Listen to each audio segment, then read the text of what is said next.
back up. Okay, so factoring binomials and trinomials. Definitely things that we've looked at before. We're going to revisit a whole bunch of stuff from before, and of course extend it to some sort of more interesting examples. So first of all, when we're factoring any binomial or trinomial or any polynomial, the first thing that we look for is the GCF, right? Greatest common factor. So the first thing that we look for is the GCF, and in these, in binomials, definitely, it's usually just the GCF that we can take out. So we look for what these two terms are both divisible by. So 4 and 6, which is the numeric part, are both divisible by 2. So that would be the greatest common factor of 4 and 6, and also x is a common factor. So 2x would be the greatest common factor. And I'm going to do this now. I'm going to go 4x cubed divided by GCF plus 6x divided by GCF.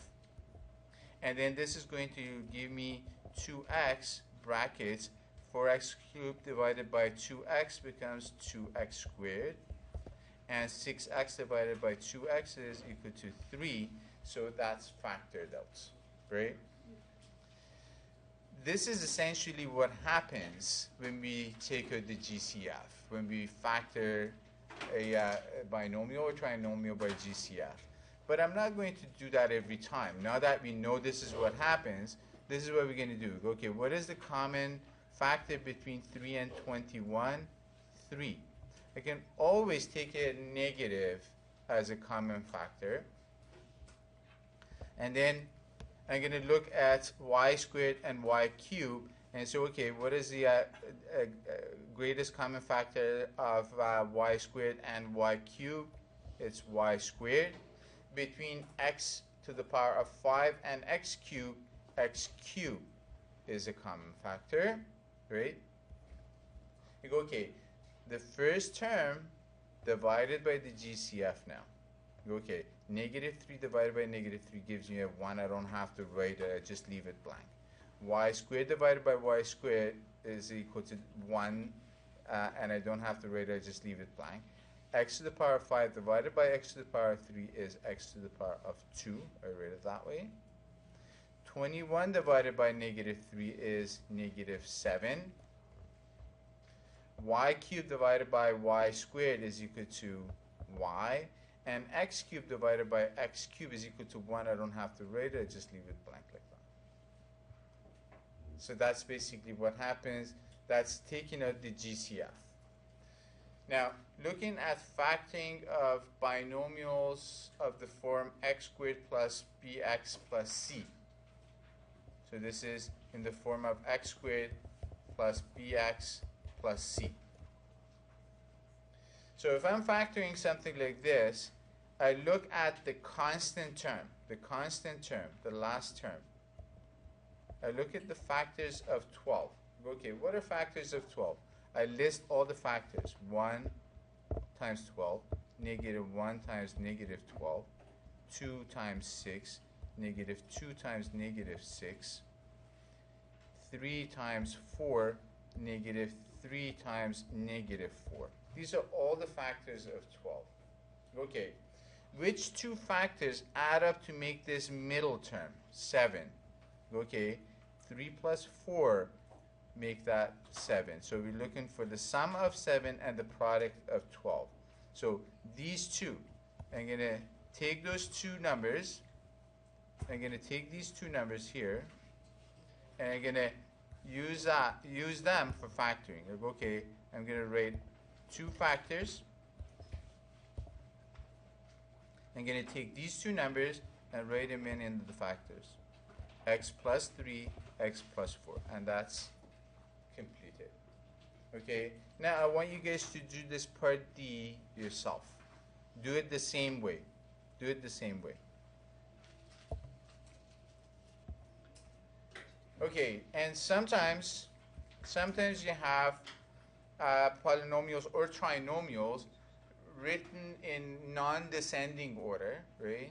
and you need to rewrite them in a descending order for you to recognize the bits and pieces. So you go, okay, so you have x squared plus 8 minus 6x. You're going to rewrite this as x squared minus 6x plus 8. Now it is in descending order in a recognizable form, so we're going to do exactly the same as what we did before. We're going to take 8 and we're going to look at factors of 8. After some experience, we're going to be looking at two numbers that multiply to make 8 and add up to make this middle term, which is negative 6. So after some experience, we're going to see that negative 2 and negative 4 are the two factors of positive 8 that multiply to make positive 8 and add up to negative 6, and we don't have to list everything. But for a while, go ahead and list them. After you've done, say, 10 or 12, then things will sort of, look more clear to you.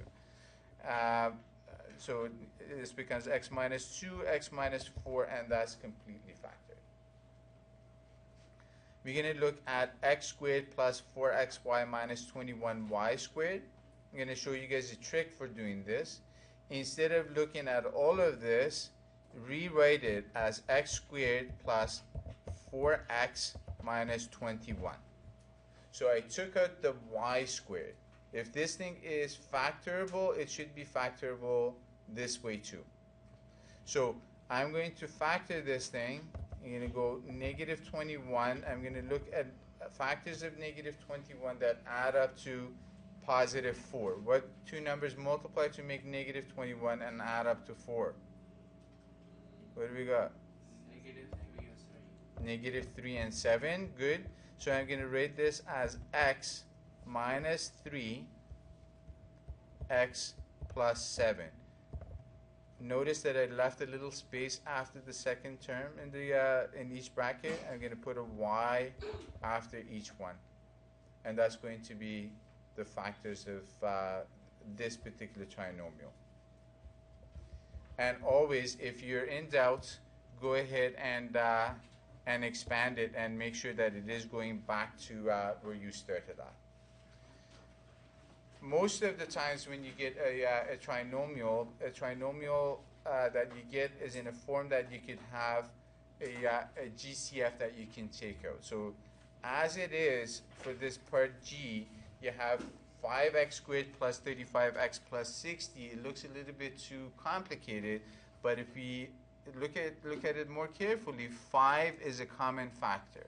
So if I take 5 as a GCF out, then I get x squared plus 7x plus 12 left over. So all I need to do is to look for factors of 12 that add up to 7. So I look for 3 and 4.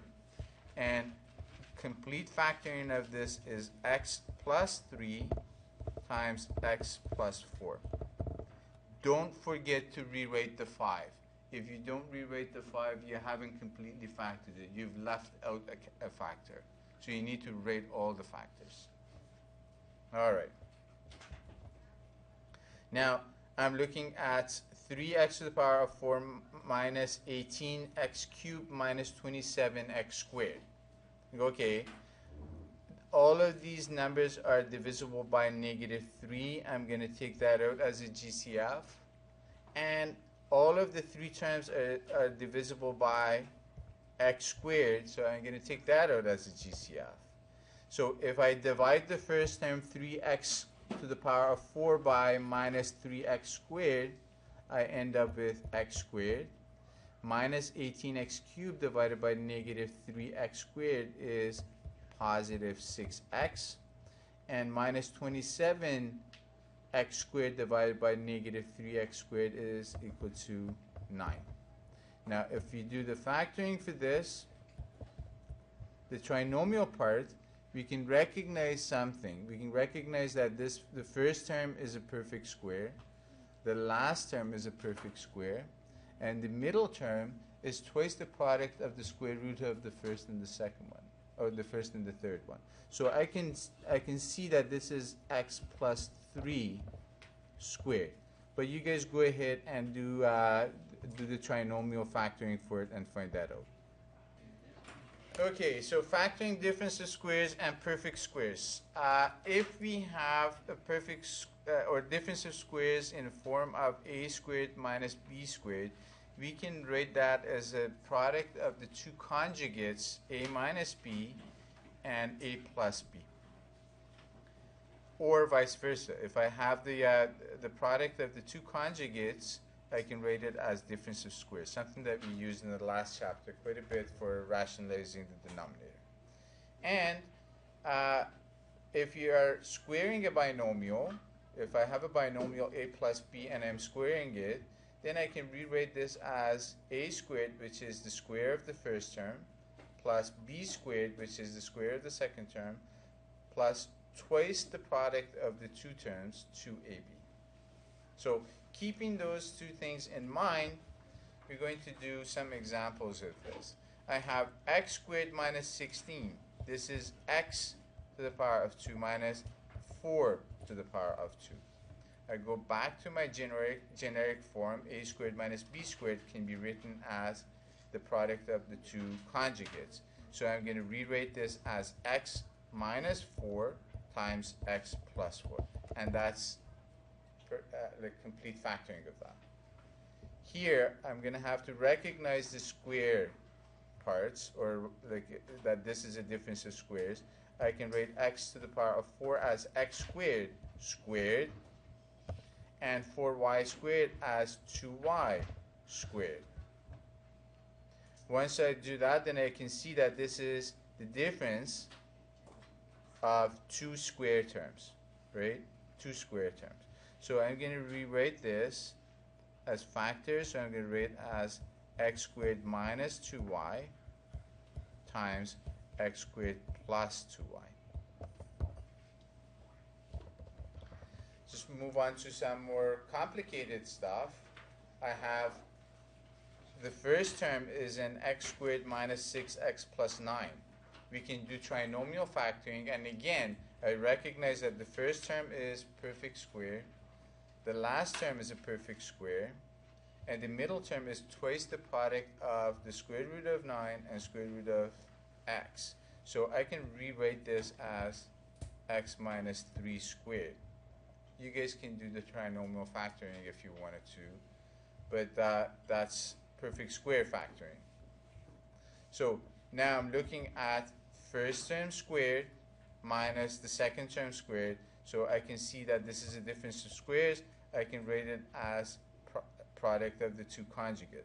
X minus 3 minus y times x minus 3 plus y.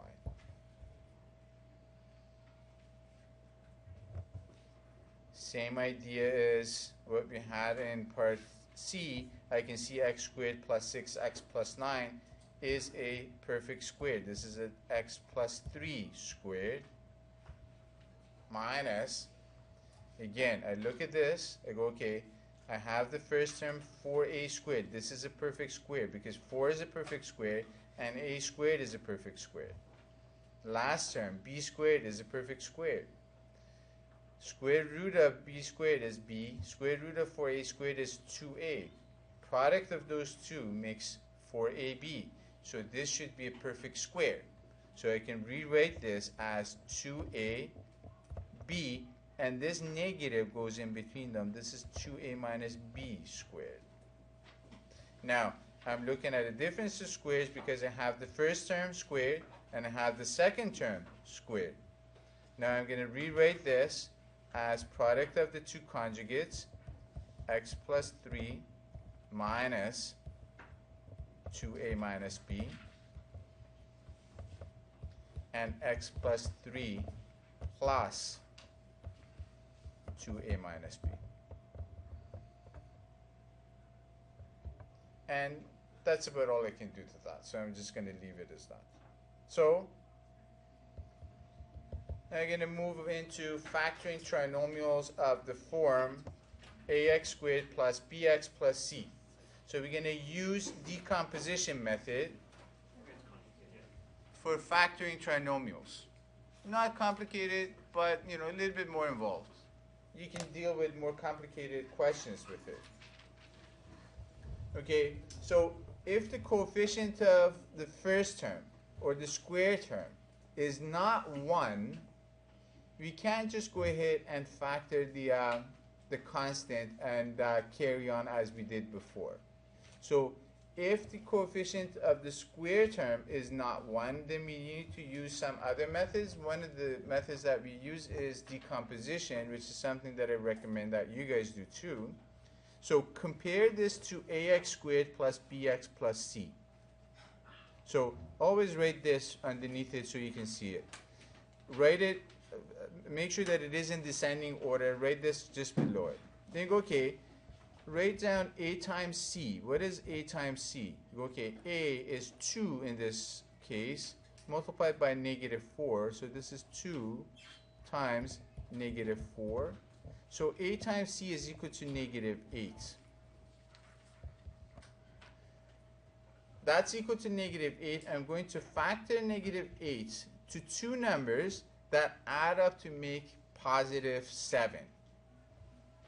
What factors of -8 add up to +7? How about -1 and 8? Yeah? So now I'm going to take this middle term b, right, and I'm going to split it into these two numbers. I'm going to rewrite this as 2x squared minus 1x plus 8x minus 4. Once I've written it like that, I'm going to group them. The first group are the first two terms, and the second group, I'm going to group the last two terms. Once I have them grouped like that, then I'm going to go, okay, take out the GCF between these two terms. I'm going to take x as the GCF of these two terms. I get 2x minus 1. What is the GCF of the second two terms? 4. And I get 2x minus 1. Now I look at it again. I see that 2x minus 1 is a common factor. I take that out as a common factor. And go, okay, so if that's the case, I go 2x minus 1 is a common factor. I take it out. Then I get x plus 4 as the other factor, and that's a complete factoring of a trinomial in the form of ax squared plus bx plus c. I'm going to do part B. Part B, before I do anything, I look at it and say, okay, can I compare this to ax squared plus bx plus c? Ax squared plus bx plus c. Can I compare it to that? Not quite, because there is an x in the last term, right? And there is a common factor between -8, +10, and +12. So we look at the GCF. We go, okay, if I'm looking at the GCF, I'm going to take out a -2, and I'm going to take an x as a common factor. So I get 4x squared plus 5x plus 6.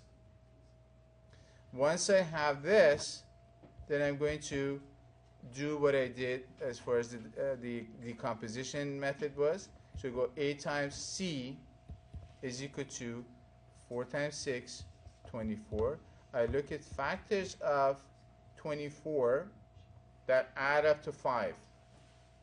What two numbers multiply to make 24 and add up to 5? Okay, I made a mistake here. Like if I took a negative out, these two should have been negative. Big mistake. All right, now that's corrected. Okay, so now I'm looking at a times c is equal to -24. -24. So I'm looking at factors of -24 that add up to -5. What are they? 3 and -8? Good. So now I'm going to split -5 to these two numbers, because -3 plus, so 3 plus -8 add up to -5. So I'm going to split -5 into these two numbers. So I'm going to say, okay, this is that negative 2x, I keep it outside, 4x squared plus 3x minus 8x minus 6, and then, so I split it into those two numbers. I get negative 2x. I'm going to group these first two, and I'm going to take out the common factor between them. X is a common factor. I get 4x plus 3 left over. And I'm going to take out a common factor between these two. How about 2? I get 4x plus 3 left over. Then I get negative 2x. Now I see there's a common factor of 4x plus 3 in both terms. I'm going to take that as our common factor, 4x plus 3. If I divide this term by 4x plus 3, I have x left over and negative 2 left over from the second term. So complete factoring of this is negative 2x, bad bracket, 4x plus 3, and x minus 2. Fair enough? All right. You guys go ahead and do part C. Okay, so you look at this, you go, okay, the first term is a perfect square because it is x squared. The last term is also a perfect square, right? So those are the two things that you notice, right? You go, okay, if I take a square root of x squared, I get x. If I take x square root of 9, I get 3, right? Now I look at twice the product of 3 and x. That's equal to 6x. That's equal to the middle term that I have there. So therefore, this is a perfect square. I'm going to write it as that square root x and this square root 3. And I'm going to take this sine of the middle term and put it here, and that would be the perfect square. Let's practice that with something else. Something way more complicated looking, right? I'm looking at perfect square and a perfect square. One is a 1 squared. We can always see that as a perfect square. We go, okay, I have first term is a perfect square, last term is a perfect square. Is the middle term twice the product of the square root of those two? Yes. Good. So I can rewrite this as x minus 2y and 1 squared, right?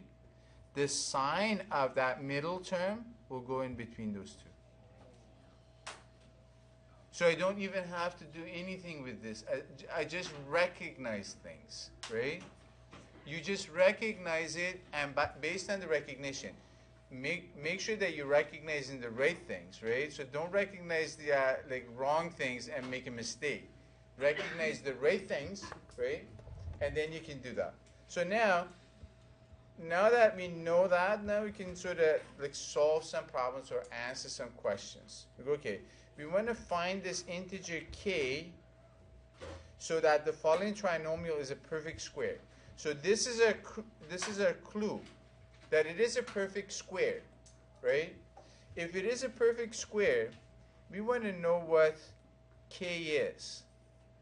The condition is the trinomial is a perfect square. We go, okay, this first term is a square. So this is x squared. This second term is twice the product of the first and the last term, because this is a perfect square. So this is 2 times 3x. I have the first term, right?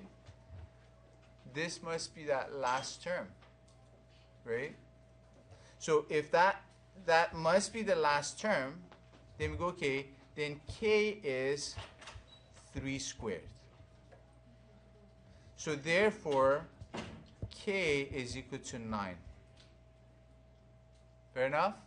Yeah. Good. We're going to do something similar to that over here. Go, okay. You're going to go, I have 9x squared minus kx plus 4. I want to find out what this k is.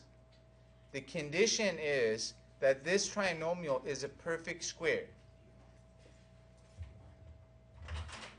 If it is a perfect square, that means the first term is a square of some term. The last term is a square of some term. This middle one is twice the product of these two guys. Right? So that middle one is twice the product of 3x and 2. So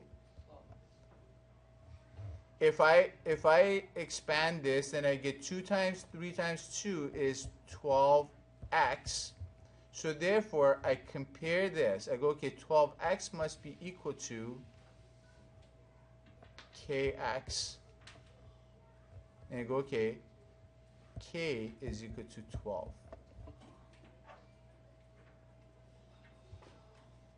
Okay? Use the same type of reasoning to do this part C yourself. Go ahead. Okay? So if we were to reason this properly, we go, okay, this is a square of something, 3. This is twice the product of 3, twice the product of 3 and the first term, right? The first term is what? Something times x.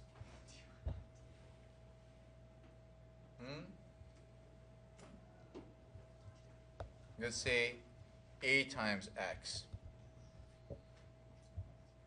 Now what? Then we go, okay, this 2 times 3 times a times x is equal to 12x. Can we find out what a is?